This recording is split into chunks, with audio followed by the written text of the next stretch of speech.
কাজীখানায় কাজীর কাছে বিয়ে পড়ানোর কতদিনের মধ্যে ওই বিয়ের নকল সরবরাহ করতে পারে?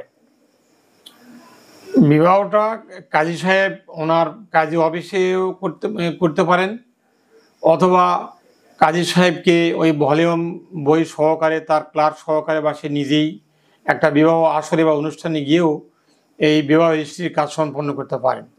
কিন্তু এখানে প্রশ্ন হচ্ছে যে অনেক সময় আমরা দেখতে পাই ওই কাজী সাহেব উনি ওই নকল সরবরাহ করতে চান না, বলে যে আমার সময় লাগবে, অন্যান্য খাতায় রেজিস্টারে উঠাইতে হবে, হ্যান ত্যান, এই বিভিন্ন তারা অজুহাত দেখায়। এটা বুঝতে হবে ওনাদের একটা কৌশল। এই কৌশল কেন করে? এটা সোর্স অফ ইনকাম, এটা বেশ কিছু টাকা নেবেন এই জন্য এটা করেন।